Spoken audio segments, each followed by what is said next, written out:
Hello, everybody, and welcome back to a new episode of the Tenets. My name is Kyle, and I'm joined here by my co-hosts, StarkeRealm and Zynode. How are you two doing tonight?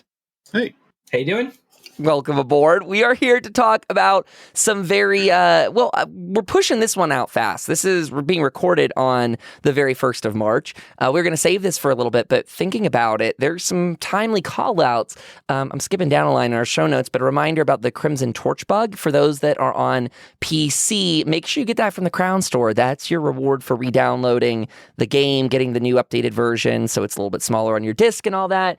That Crimson Torch bug is your reward, but is only up there I think we said 8 days at this point. So just know. I think that was the number, yeah. Yeah, just know you're under a week by the time you hear this episode. So just be very cautious about that. Grab that. Don't miss it. That also will be something we talk about here in a second for console. We'll just knock this out of the way too, recap all this upcoming news, and say that Harrowstorm comes to the Xbox and PS4 on March 10th. Reminder, this update will save you approximately 30 gigs on your console, but you need to make sure you have extra hard drive space in advance. This is something that some PC players had issues with because the game needs extra space to download, where then it will install, and then it wipes itself after the whole reinstall is done. So you just need spare space. I think PC players needed, what was it, was it a bonus 120 or something? They needed about 130 total to install. So yeah, I was gonna say that would have been off. Chunky. Yeah. So make sure you got that room. If you have anything you can clear out in advance of it, it'll just make the process easier for you. Something I don't think I've seen anybody suggest. Yeah. One option might be just to uninstall and then reinstall. I was simply thinking because the game's already chewing out most of the space you're going to need. So if you've got enough spare space to install after you clear it, that's an option. It's going to remove all the local content anyway. And I've been told I'm actually jumping ahead of where we're at right now, but I've been told that if you did actually delete and then reinstall, that helped with the crashing issues that have been popping up. But I'm not 100% sure that's correct. So I'd hate to be saying this and just handing this out without any criticism. Was that on PC? That's on PC. Okay. So I don't know for certain, but I think that might help. Interesting. Well, so before we actually get into actually, I guess there's one more point about talking to this. This is to kind of hopefully stem the flow of all the hatred and vitriol. I got a post up there right away on Twitter the other day. If you're logging in, you notice there's only 21 days of login rewards for the month of March. That matches February. If you remember, just 1 month ago, people were raging because there wasn't really the explanation just didn't circle around. I don't know if they ever formally said it in advance. I think they said it retroactively that they had done a week less so that anyone that was having a hard time getting the game downloaded and reinstalled due to internet speeds or whatever, that they would have that extra time in the month. They wouldn't miss out on anything. They're not losing out on money or a pet or anything from there. So they cut out a week, and they've done the same. This one's for console players, just as they did last month. So to be clear, I saw some a tiny bit of tension between console players and PC players, just as an FYI or a reminder to everyone. Last month, neither party had that week, and this month, neither party has that week. So no one's benefiting over the other. So we're all out cumulatively that time. Just to cut that out. Yeah, go ahead. It's the same for both on purpose because the way that the patches landed will be in the end of February for PC and the beginning of March for console. One or the other is going to lose at awkward times. If it was in the middle of February and console got at the end of February, they'd only cut 1 month down. But because of the crossover, they've made both months exactly the same, so neither side of them lose. The irony in all of this is that the console players got away with a little bit better than PC because for PC it dropped during the middle of an event. Oh, yeah, that's true. That's a good that's point. A little awkward. That is a good point, which I guess is this perfect segue to start talking about it. So who's the most passionate? Yeah, go ahead. Well, I was actually going to say with these shorter months, I'm actually kind of thrilled with that. That was the way. You say it. Yeah, it does. It was the way it worked originally, way back when the daily system was first introduced, daily rewards. And I actually do prefer this because it means if you miss a couple of days, it's not like, oh, I lost out on stuff. And even with the final reward not being the apex reward or whatever you want to call it, not being the final day in the month, like it was with Elder Scrolls Legends, it does reduce that feeling of, oh shit, I missed stuff. I don't know.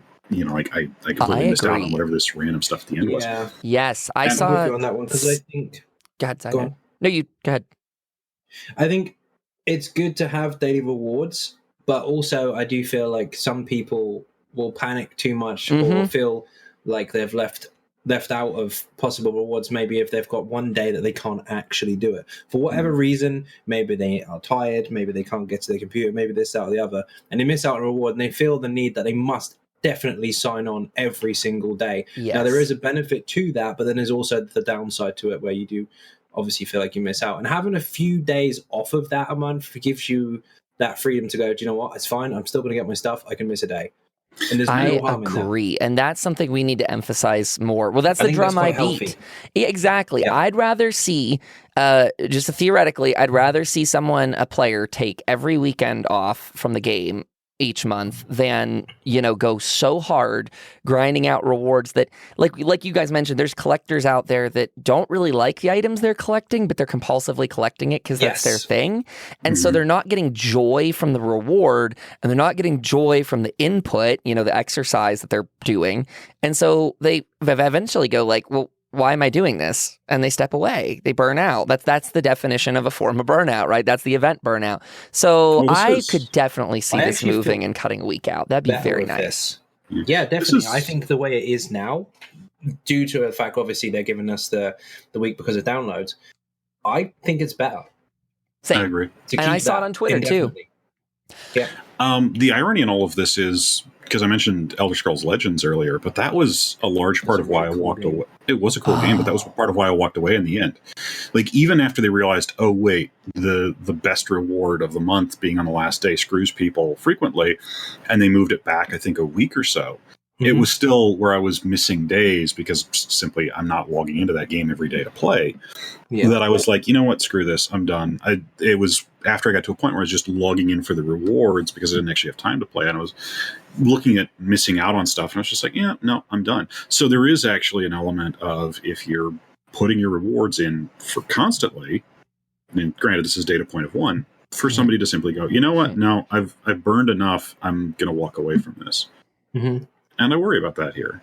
If they move to this system of cutting out that week, I will be very, very, very, very happy. Like it will show that they've been listening to a lot of the feedback, because I've always felt like there's two different forces driving this. One side just wants people to log in all the time, and they only want those numbers, but then they fail to be seeing the long-term picture, which is that then you lose quality people who were actually willing to spend money on the game and, do all kinds of extras. So please be gentle on our player base, NMX. And now are we ready to segue to talk about the celebration that celebrated ? Like, okay, this event perplexed me and I was very sad to see it come into the game, to be honest. The Murkmire Celebration is now over, and I wanted to get your guys' thoughts, because That's my thoughts. It was good? It's still got 2 days, unfortunately. Oh, it's got 2? I'm glad it's over. Oh. It's got 2 days left. Yeah, I'm it's sorry. not over Oh, you're right. That would have been the end. So, okay, I lied. I like the motifs. You're right. The motifs are nice, Deadwater. Yeah, I like cool. farming the motifs. Like, if you've got an event and you can kill stuff and play certain content and get the motifs, I like that. But okay, so what is this stuff? Like, this isn't the anniversary. No, like, we're not. It's not. The anniversary of like 2-3 months ago. Yeah, October, I think. Yeah, it would have been. October. It's like October 18th, October, 2018 or something like that, or 21st. Yeah. So this is a weird time to do an anniversary of Murkmire, and we're in March now, aren't we? I have a proposal. Honestly.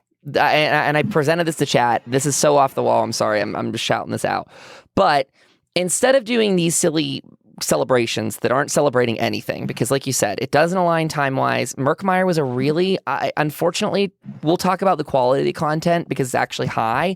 But when this came out, it was one of the worst times that I've played the game. Like, I saw one of the largest fall-offs of the player base, so it's kind of like, to me, celebrating a bad thing. But I have a solution. You're right.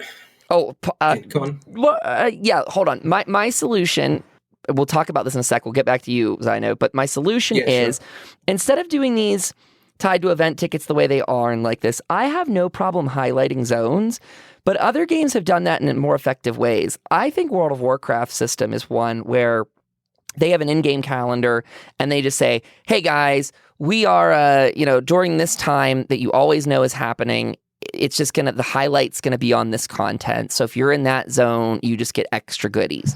Difference being they don't make it some sort of huge, like, shake your friends out of retirement, like, woo! Like, no. It's just like, hey, this is an average part of the monthly cycle. Our focus goes to this content. If you're there, you harvest extra, you get some things. I'm just saying this could be blended into the background way more than like dragging it and making it an event that is not an event. Zynode, tell me your thoughts on. We're overshadowed and oversaturated with events. And there's only going to be so far you can go before you start doing an anniversary for every single DLC we've ever had, and then we've got no room to play the game on a normal day. So I think by the time, if this is in, another 4 years' time, say the game is 10 years old, what time of the year are we going to have which anniversary for which DLC and all the rest of it by that time? Because we're going to have a lot more. It's already We're not going to have any room. We don't have any room now. Yeah. I think you should keep the events to what they are. I do agree with the timeline and the calendar side of things. Well, Obviously, you don't want to force yourself into being another game too much, but some games do have some good ideas that you can still increment inside the MMO genre anyway. And Murkmire, I think you're right. As far as the celebration is concerned, I don't think that many people are celebrating it, and I don't think it's necessarily a bad DLC. The story was good. The zone itself, sure, very interesting once you get into it, but if you're an outsider looking in, it's nearly Christmas time, new DLC, a swamp. Yeah, Yay. that's how I felt coming off of Somerset. I'm not going to say that the DLC is bad because it's not. It's really good. Really good. But it's good content, but it didn't kind of have that massive impact like Clockwork City or Orsinium did. Well, it was just, I don't know. I mean, it just didn't feel like the same kind of excitement from a player's perspective for most of what I've seen from other people.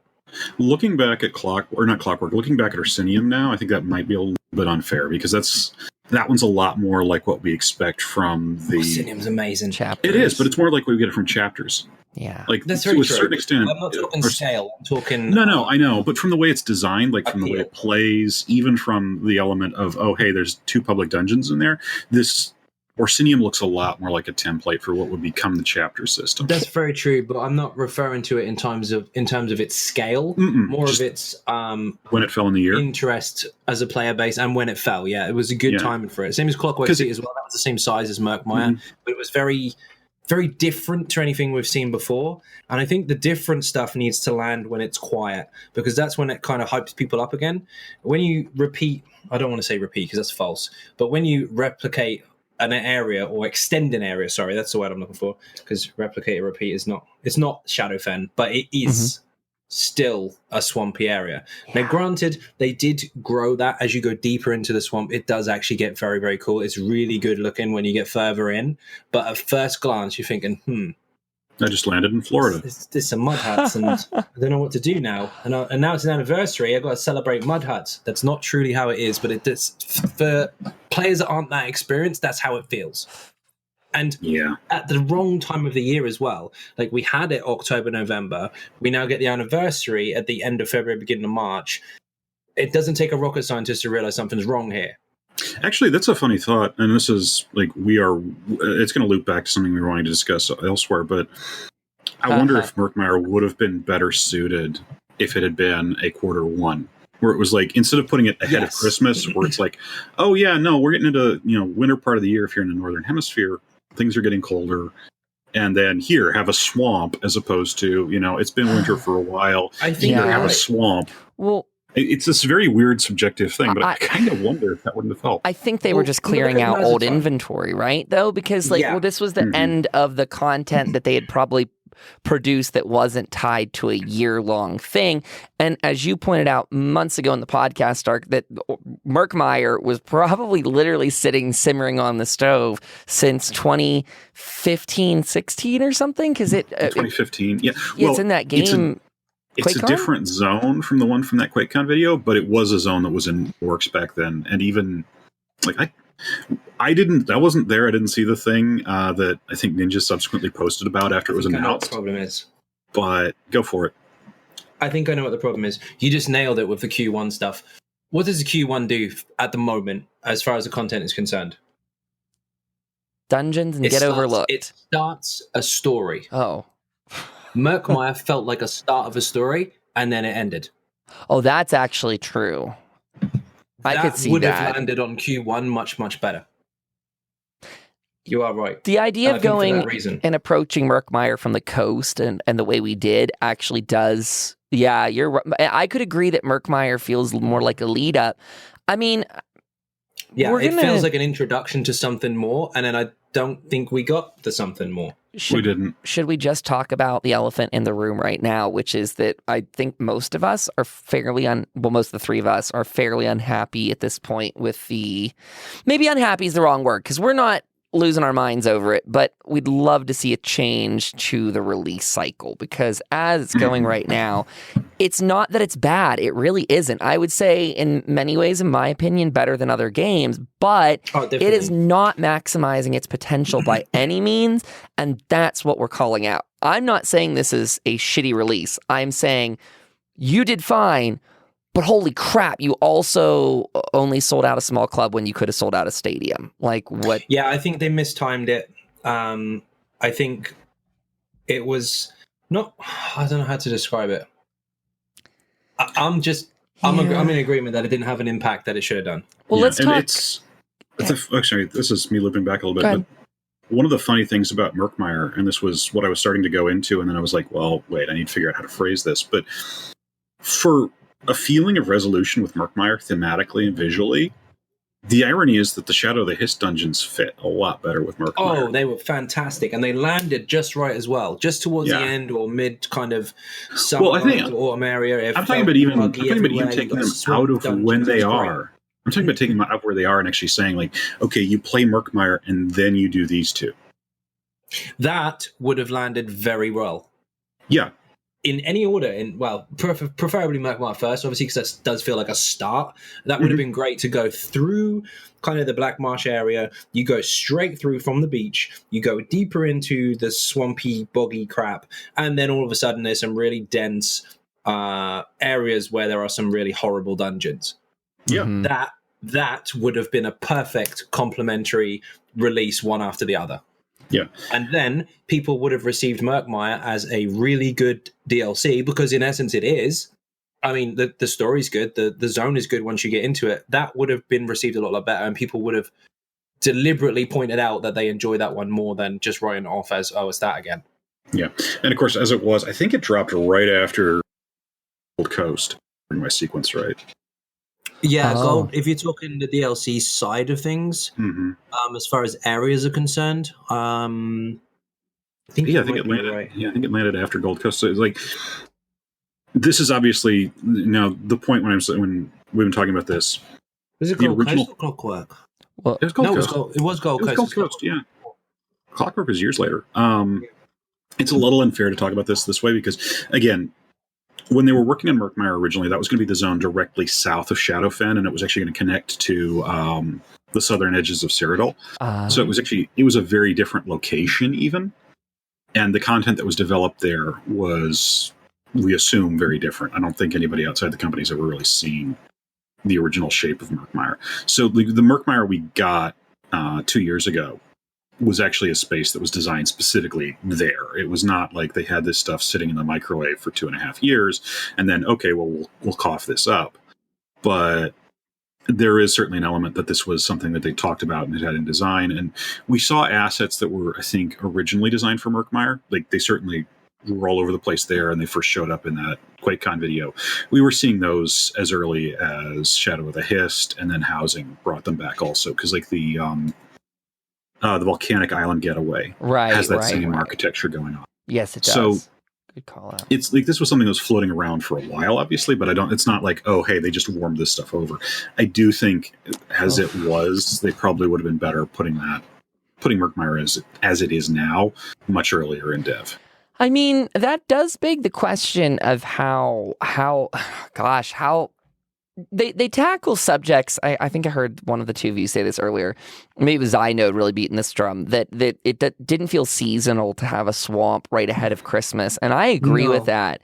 But also, how do they balance going to a yearly cycle, keeping a storyline and throwing them seasonally? Because I'm in agreement. Like, I agree. I would have rather had the swamp around summer or something, like leading into like bog, like the idea of warmer, humid, not snow, Santa and the rest. But how do you do that when you're telling a year-long story? That's tricky. Well, they did well with Dragonhold in the respect that it didn't necessarily have a full seasonal feel to it. I Sims agree. Clockwork didn't, so it fit. It was fine.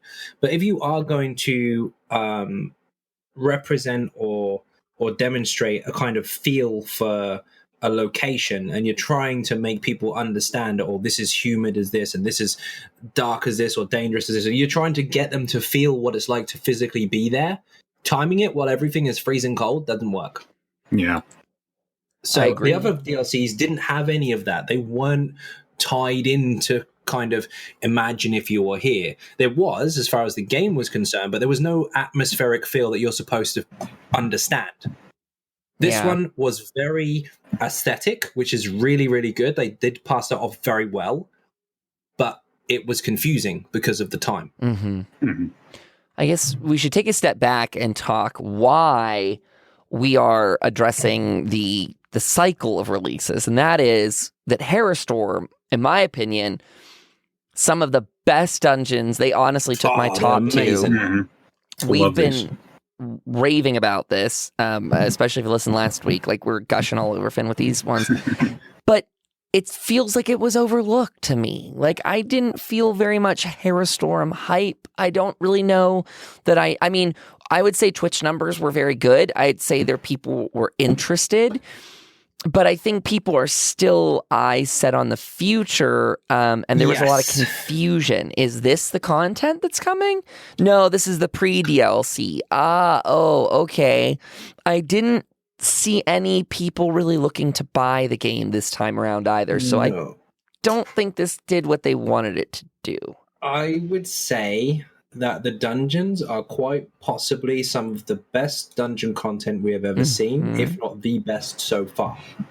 I agree. And although I don't want Finn to get his head any bigger, they did a very, very good job with this. I'm extremely impressed with what they've done. However, there is more hype about a vampire and Skyrim, and rightly so, than there is about what a Harrowstorm is. Mm-hmm. Mm-hmm. I don't think there's a big, oh my god, I can't wait to find out about the Witch's Coven and the Harrowstorm in comparison to where the hell are the vampires. Well, the Witch's Coven is... The new stuff is much more anticipated, which is a good thing. It's good to have anticipation for new content, but I think it may be, like Carl said initially, I think it may be slightly overshadowed because of that. It's very hard to push something this important if people are looking too far into the future. I do think you're right in saying it was received quite well. I mean, numbers did show. Mm-hmm. But I think if you're trying to be the one telling the story, I think you might feel a little underwhelmed that you're like, hey, here's some witches and stuff. And like, I don't care, where's the vampire? Well, that's the hard part, too, because the Witch's Coven... Well, okay, there's two things, but one is the Witch's Coven's carryover from a base game dungeon, which is great. It's one of the ones that never got a second copy. Like, there's no... So it's got some old school nostalgia. Dire Frost, which is really cool. Yep, but definitely. It's still the same problem of trying to sell something, even as a follow-up, trying to sell something that came back from a long time ago. Yeah. And that's unfortunate because it is a really good dungeon. But I think that's part of the problem here, especially when the next thing they're teasing, ironically, even though it is, I don't want to say recycled, it is another nostalgia trip for people. Sure. Yeah. Much in the same way that Morrowind was, because we're going back to Skyrim. It's amazing. Don't you dare say a bad word about it. I love it. Hey, my first exposure to Tamriel was in Saint Denis. I had a meltdown there the other night. I had a meltdown there. Gan made me go and try and quest through it, and I just finally let loose, and I was like, I hate this zone so much, and I just left. I rage quit just because looking at the mushrooms, I was like, I can't stand it, and I just bailed. Sorry, that I had to talk about my trauma. They look down on you. What was your second issue? You had a second one, Stark. Well, we've also got the vampire change coming through. Like, we've got a lot of stuff coming up where it's like, look at this stuff. Look at the stuff that's being announced. You got a balance change for vampires. We've got these zones that are really easy to hype. Mm-hmm. Yes. Because we're getting Blackreach. We're getting, zones like Blackreach. We're getting Solitude. You're going to see Solitude. How excited is Casual Ranger right now for Solitude? And what are the odds that he explodes due to that excitement? Just all over the walls. They're quite high. He's already done it a couple times, I'm sure. Can we talk about can we talk about I think this ties equally into what's missing. Can we talk about what's missing right now? Yeah, talk about what's missing. Let's talk about the biggest thing that I find to be missing about this is there are no Harrowstorms in Harrowstorm, because Harrowstorms come in Greymore. And that's a weird, when they were explaining it to me, it makes sense. Like when you hear it, like you're like, oh, okay, so Harrowstorms are some sort of dolmen replacement that comes with Greymore. Yeah, it's the incursion, but we don't have them here. But this is titled Harrowstorm because I think the witches are channeling the Harrowstorm or something. I don't really know. I'm not sure. I'm not sure either. Okay, it's just, I think you're right in that respect. I don't know whether they could ever do anything like that. I don't know if they'll have time to do it, especially with the fact that this particular update is massive on performance. So that obviously took a lot of time and effort to get that in, as well as the DLC itself. But these dungeon DLCs, when something this important comes up, it would be nice to have something very, very small in terms of overland that you go to perhaps after you've completed them, to have the interaction with this new thing that has happened. Did the prologue quest go live? It does a little bit, but I mean, No, I mean it's on there now. Like, I'm not sure. I actually don't know. I don't think. Is it? I don't think it is live yet. Okay. Don't think so. I think they want to save it, but I'm not sure. I don't think the prologue is what really counts for stuff like that, especially when you're purchasing perhaps a DLC or having it as part of your Racer Plus. I think that should be extended as part of the DLC to say, look, now that you've got these two, here's this small area of overland, there's a few quests and now you can interact with this thing. Well, this You could argue that the prologue does do some of that, but I don't think that's enough. Same. It does, but it's not, like you said. Because this is the irony. Like, we went through this with Ranger, and specifically we were doing this slowly so that we could see the story, because he wanted to get the lore. And I can't remember any connection to the Harrowstorm popping up. I was not on a character that had killed Lyris, so I obviously didn't get any dialogue on that. But yeah, it was a weird situation, because it's like, there's obviously stories going on here, but I don't see how they connect to the season. I don't see how they connect to Dark Heart of Skyrim, aside from one of them being, in Skyrim. Yeah, and that's in contrast to last year. Future stuff, but I don't necessarily think we have enough. Yeah, and it would have been. It's like a hard thing to say. Like, what should this have been titled if it wasn't Harrowstorm? But it's very true. It's very strange, and I think you're. The Coven. Yeah, I mean, there could be a ton of names. Dark Secrets or something. Yeah, I'm sure they could come up with a trillion. Yeah. Yeah, no.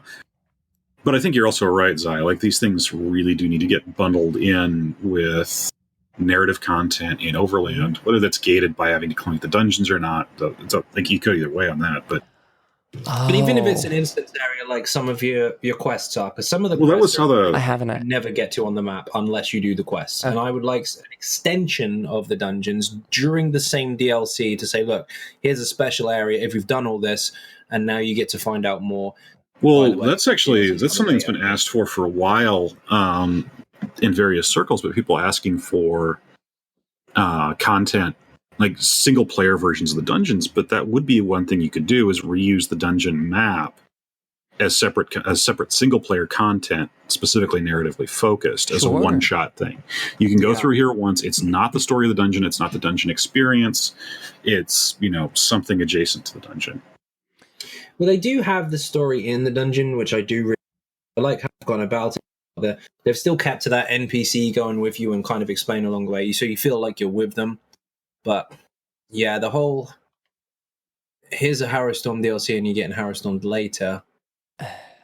I think incursions are a very popular mechanic in player bases. I think that's something that's always done very well.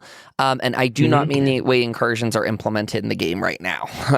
I think our incursions are actually, sorry, Zos, you guys can go check the dragons right now. They're pretty sitting there is what I've been told by a bunch of people.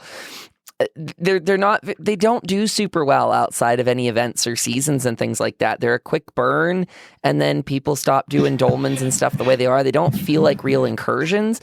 And I wonder if they're kind of trying to mess with this because they did the whole thing with dragons above the cities last year, and that was really neat to see for a bit. That was cool as hell. I would have rather been fighting the dragons above cities. I know that would have changed. Had to change to attack Ratwood and kill the guards. Yeah, like I'm just saying, if they were but I know they couldn't. Well, it's weird. They said they didn't want the dragons everywhere, and then the dragons showed up everywhere. It was a small incursion. Yeah. But then it's everywhere. So it's confusing in that way. But like I would like to see, I always call back to Wrath of the Lich King. A lot of people do. There was some really good stuff implemented then where like you were getting attacked by the boss of the next chapter before it even launched. Like they're, sending troops to go attack the capital cities. Like, whoa, that was a big deal. And it really got you into the mood. I don't think the prologue, I mean, like you said, the prologue's not really it in general, but it's definitely not for me. I don't really enjoy going through there and doing that little quest and then going, okay, now I wait. I'd rather them maybe implement some systems that start building up to the new thing. And this takes me to a larger idea that if they are set on doing these year-long pieces of content off of the idea or sticking back with the idea we had about shifting the cycle, it may be time to start thinking about these as not just individual DLCs that must check all of these boxes versus growing this to be something beyond that. Where, like money-wise, looking at this, you want to be selling the entire year. And that's why they're turning them into chapters. So it might be time to start implementing things outside of the norm. Still do a little bit of a flashy release for it. But let's be fair. Harrowstorm, Murkmire, these are all great examples of things that were released, didn't get the appropriate social media support that it deserved, and was forgotten about 2 minutes later.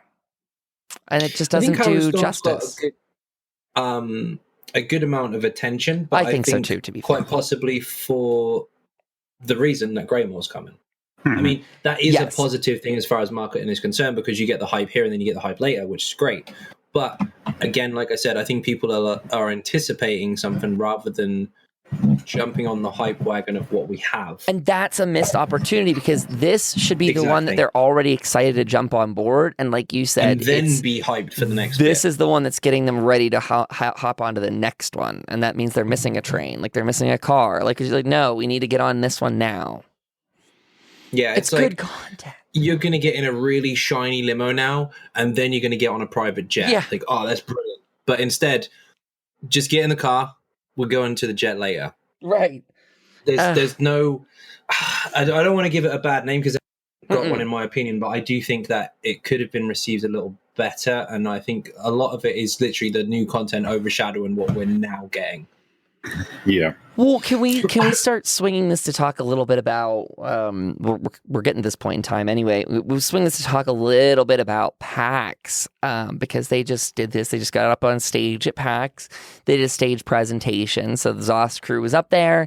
They did. Now I'm going to contradict myself. Rich versus Finn on the show. They had people from the audience come up and answer a bunch of questions.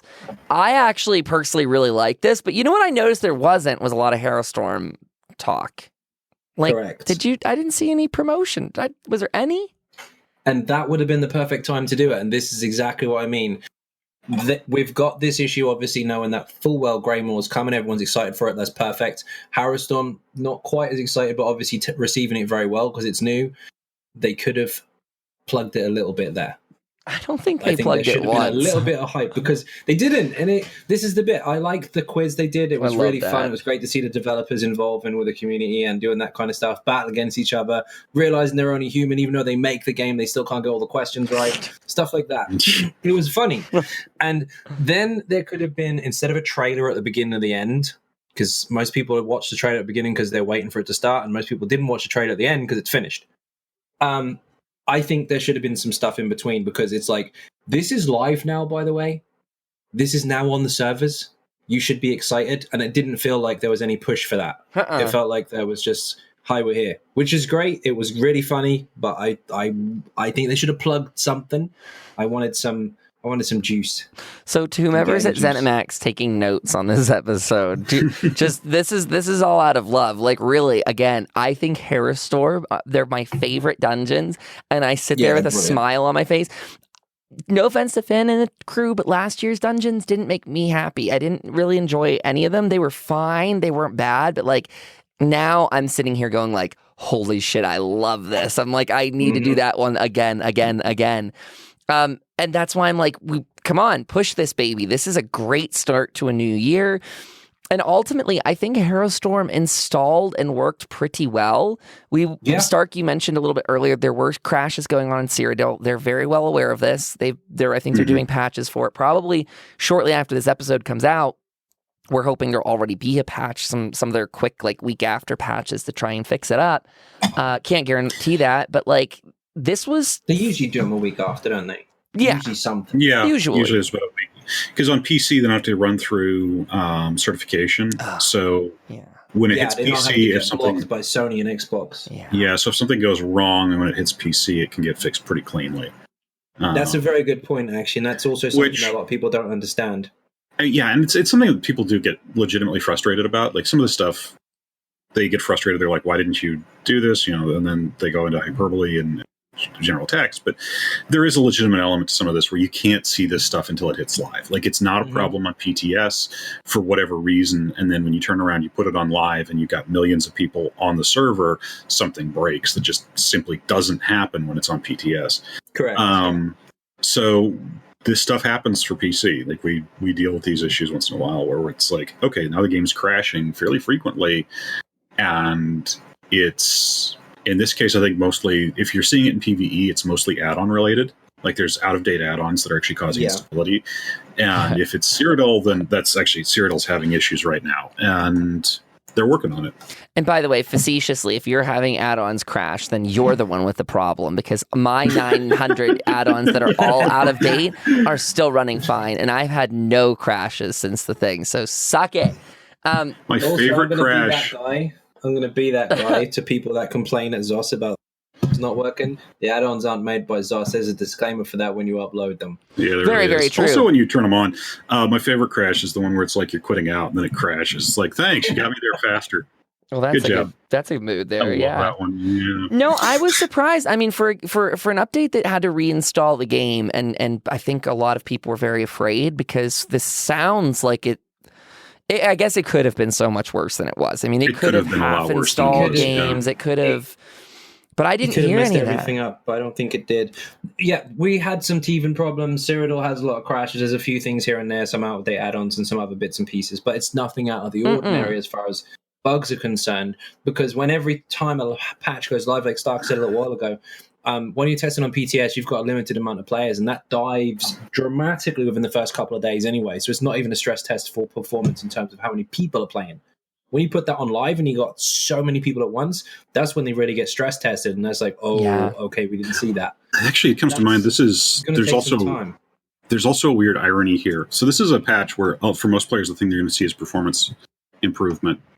I don't know about anybody else. Murkmire has habitually killed my frame rate. Yes. Basically, since the word go. Yeah. Yes. Like, it absolutely decimates it on PC. Crank it up a little bit, crank your settings up a little bit, and go into Murkmire. It will eat your settings alive. And that's happened to me, like, ever since it launched. It's one of the reasons why it took me a while to go back, because I logged in, I got the pet that you get for first entering there, and then I looked at it, it's like the frame rate was 12.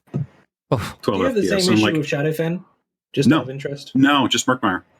Just not all the foliage and stuff like that. I think it's the shadows. I actually think it's the shadow casting, but I'm not 100% sure. At any rate, so there's this thing where they're like, okay, dramatic performance increase. And I go in there and yeah, actually 8 frames. I'm up to in the 20s reliably outside of combat, which for Murkmire is freaking amazing. But right after a patch where it's like, okay, performance has increased, and at the same time there's an event that's in a zone that kills your frame rate. I'm going to say something outside of Murkmire performance-wise and outside of Cyrodiil. I'm pretty impressed with it so far. I'm very impressed with it. It's been very smooth. Combat's been pretty good. There's a couple bugs, but there always will be. And I went to a dolmen the other day, a very popular, extremely busy, over-farmed, oh my god, let's get to max level really quick dolmen. And usually when you get there, that's the one. When you get there, you can't see the people, you can't see the enemies. When you do finally see the people, they're all blacked out with no textures, and it crashes or lags or has really low frame rate, and there's loads and loads of stuff going on. You don't know what's happening. I ran to an extremely busy dolmen the other day. There must have been around 50 players plus. I could see the textures on every single person. I could see every single ability. It was flawless. That, in comparison to before, is a dramatic improvement. Oh, yeah. So if they can line out the edges and the creases out of whatever's wrong with the other areas, like Murkmire or any of the block issues, because there's a couple there, and the stam issue, and then obviously Cyrodiil as well. If they can figure those out quite quickly and have to iron them out before they even land on console, they're going to have some really happy people. Because that's actually that's the funny thing about this, because like we were going to the new dungeons, I was seeing frame rates above my refresh rate. Oh, definitely. Yeah, so it's like this is, and even just overland content in base game areas, it's like it's hitting in the 40s, 50s, and 60s during combat. It's like, okay, I'm happy with this.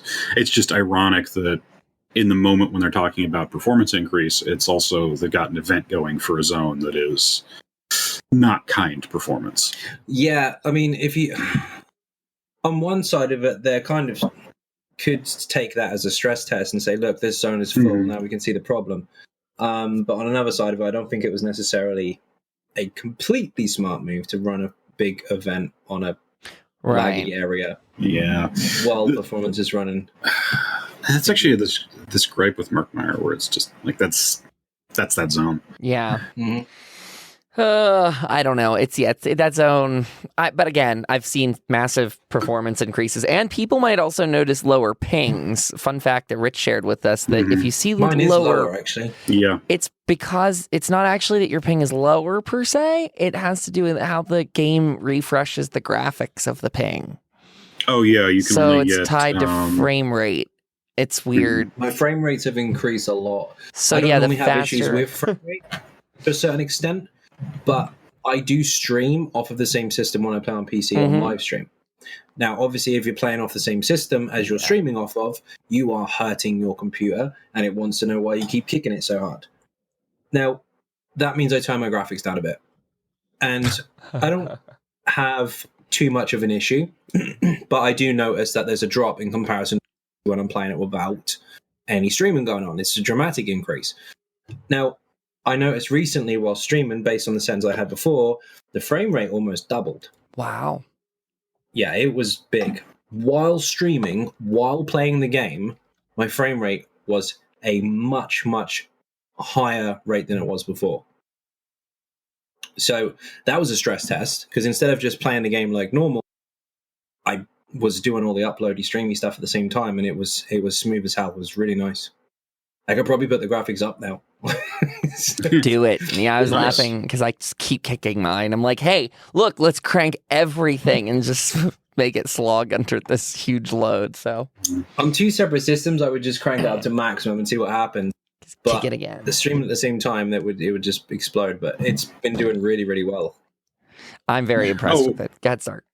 We've spent over a year going after the events at this point. Yeah. There's something that's been going on. Well, there's something that's been going on with Murkmire Celebration. Actually, I think the previous 2 also, that is really nice. Oh, what's that? The ticket payout is significantly higher than the amount to keep up. Oh, okay. With Murkmire, I think it's 30 tickets available total. Like, there's enough to get 3 of the It's actually probably a little higher than that, but there's enough to get 3 feathers or berries, in addition to having a few tickets left over beyond that, which is really nice change from where they were last year. And that's actually been a pattern with the last couple of events. So it hasn't been as brutal in the, if you did not participate in every day of this event, you are locked out from getting this. Is that due to the same reason they did the daily rewards, or is that done on purpose? No, that was predates the daily reward change. That goes back. Yeah, that was going on with the. I think that started with the Christmas event last year with New Life, because they missed an event, so New Life had its ticket payouts ramped up. The Undaunted Festival just dumped out. So then after that, Undaunted Festival without a berry at all was increased it was still running at a higher rate to begin with, and then since then, all the subsequent events have been aimed at least 30 tickets, because it's been 3 per day when they would have usually been 2 per day. There is one problem, though, with Murkmire, and this was an issue with the, I think it was the Dragon event. Get out on drops, so you see people missing the ticket pickup. Oh, yeah. They just will not. Oh, did I just drop out completely? No, we still have you here, Stark. You're good. We lost you for a sec, but... Hold on a sec. Yeah. Okay, sorry, we had to reconnect. Stark, go ahead. Yeah. The problem with this, with both this and the Murkmire event and the previous one, the tickets are picked up as loot items. So if you miss looting your chance to get tickets during the event, during that day, you miss out on that day entirely. It's also caused problems in this case where if you're in a group and you miss that pickup because you're in a delve, you're going through the delve, and one of your party members just rushes ahead and kills the boss and triggers the ticket drop. If you don't get there in time to get that ticket drop, you're screwed. Yeah. So that's really unfortunate. I do think that with the structure of the Murkmire event, it really should have been tied to quest payouts. Because that with quest payouts, there's no point of failure aside from having a full ticket inventory. With this, potentially a party member could wax a mosquito. You don't see it, like the whatever it is, the kava or whatever. And then you just keep going, and that was your tickets for the day. Oh. And that's not a good situation. No, that shouldn't be that way. So, well, and it's unfortunate because on the other hand, like this actually did some really nice things to clean up the problems in the past of missing out on tickets entirely. Because you just didn't have enough tickets to get the stuff you're wanting and then missing out on the mount. That's not as much of an issue this season, but yeah.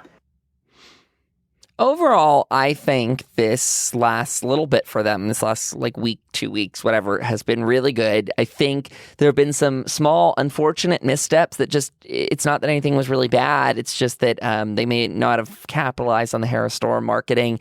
Again, the Murkmire Celebration comes a lot of questions, questionable timing, questionable all of it. But again, I just think those events need overlooked. But I think it's kind of a pretty good place to call it here because PAX, again, wonderful. Like Zyno and I said, some more Harrowstorm announcements would have been cool there. That would have been plugged it a lot. Now, hey, I did want to say something to you guys because I don't know if you've seen, and this is more for the people that are going to do BE3, but the game developer conference,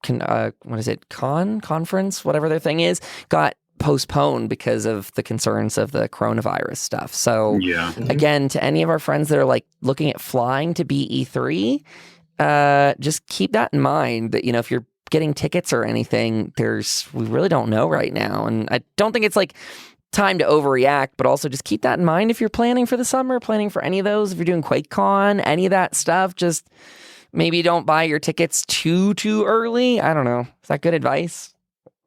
Yeah. Be safe. Be safe. Yeah. Be safe. Be careful. Try to make sure you keep your hands clean, keep track of what you're touching. Don't touch your face when you're in public. The normal hygiene stuff, because this is nasty. But honestly, the coronavirus thing is just going to be, it's a lot larger than just this. And yeah. You're thinking it's going to get, because Washington had their case, right? Was that the first casualty? We've had first death in the U.S. was...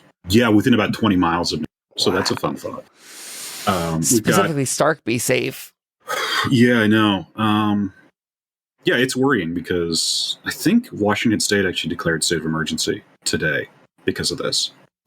I don't say this. I say this for our listeners, not for, sorry, ZeniMax, if this ends up making you have less of a turnout. But I got to say, just for the safety of everyone, if you don't need to go to an event this year, you really might want to consider doing it next. Like, I don't mean to screw over any game or anything like that. Like, I'm really glad I got to go to Vegas before this happened, but I was planning on going to BE3, but honestly, GDC getting postponed and stuff has put that to a big, solid question mark. Like, it was an almost check mark, and now it's like, ooh, do I invest money and then find out that, I lose it all? Like, that to me is a little rough when it comes to flights and hotels and all that stuff. So just be safe. Don't go anywhere you don't need to if you can. So there's your health warning from non-health professionals. How about that? And on that note, you guys, why don't we go through on that fun note? Yes, stay healthy and alive for us, everyone. We love talking to you and doing all this. On that fun note, let's give our locations that everyone can find us for the week. Zino, do you want to take it away first? ZinoGaming.com for the website, and YouTube. As you just put forward /Zino Gaming, you'll find me there. Everything else is pretty much linked on the website, but there's also Twitch and Twitter and Facebook, which I think is just /Zino. You go to his website. This is exactly, you go to his website and you actually stare. You stare right at all the icons that say what his different links are, and I want you to hover over every one of them and open them all in a different tab. Yeah, you just keep Control F clicking on all of his buttons, and then follow, exactly. subscribe, follow. You have a guide page open, you have a Patreon page open, you have a YouTube page open. Wow. Then you have Twitter, Facebook, and Instagram, and then you just Google my name for the hell of it as well. You're gonna need that performance update just to handle all the tabs. 8 windows minimum. And Stark, where can they find you? You can find me on howtofightright.com and also howtofightright at Tumblr. And you can find me there Monday, Wednesday, Friday. Heck yeah. And then I'm over at twitch.tv /Dempster Studios. I'm doing Monday, Tuesday, Thursday, Friday, and Saturday now, all starting at 3 p.m. Eastern time. I finally found my sweet spot. And I got to thank everyone out there for coming by. They really supported me super, super well during a subathon. So now I have to dye my hair blue. Yeah, but on the bright side, you get to sleep again. It's not going to be another 8 days in a row of never sleeping. 12-hour streams. Yeah, they gave me about 8 days of 12-hour streams. We did like 12 was the cap, and then the rest of it would roll over. So they bought themselves a hell of a lot up front. And then at the end, they're like, oh no, there's only 2 hours left. And then kaplow. And I was like, well, there I was not getting my hair dyed. And now I will definitely be repping the Covenant. So look out. You had somebody just dump 200 subs on you, didn't you? Yeah, long lost ESO friend that hadn't been around for probably, I don't know if they were here past Elsewhere. They may have done Elsewhere and then bailed before the Q3 stuff. I don't know, but they came back around. You're right, so that was very kind of them. And thank you to everyone that's over on the YouTube checking that out. YouTube.com /Dempster Studios. At the behest of Zynode and all the knowledge he's given me, I've been doing that, and I've been redoing the Patreon, and that's been taking off. So if anyone wants to check that out, patreon.com /Dempster Studios. And all the links are below, so you don't need to listen and actually copy these. You can just literally, again, click on all the links. If you're on YouTube, they're there, and if you're on the podcast player, just go to your show notes. The email, if you want to send us questions or anything for the show, is the Tenets podcast @gmail.com. We'd love to see those. We've just gotten a lot of nice compliments all around on all the stuff. I've seen people promoting this show to new players. I've seen that over on Reddit, and I've seen it in-game people promoting the Tenets to new players. So thank you very much for that. We appreciate it. It really, really, really helps get the word out there. And thank you, by the way, to all of our amazing podcast friends out there in the community. Seriously, they're all amazing. So go please check out. I mean, we got so many, but Lore Seekers guys were on here, Robots Radio's out there. There's so many cool people. So please dive in, take a listen. Our friends are great. And we will see you guys next when? The week after. Oh, wait, if we're running this early, then it's going to be 3 weeks out. You know what? We'll see you on a mysterious date in the near future. So expect us when you see us. Until then, Just don't get stabbed by the Dark Brotherhood. Okay, bye. Don't Take get care. shanked was my advice. Yeah, bye.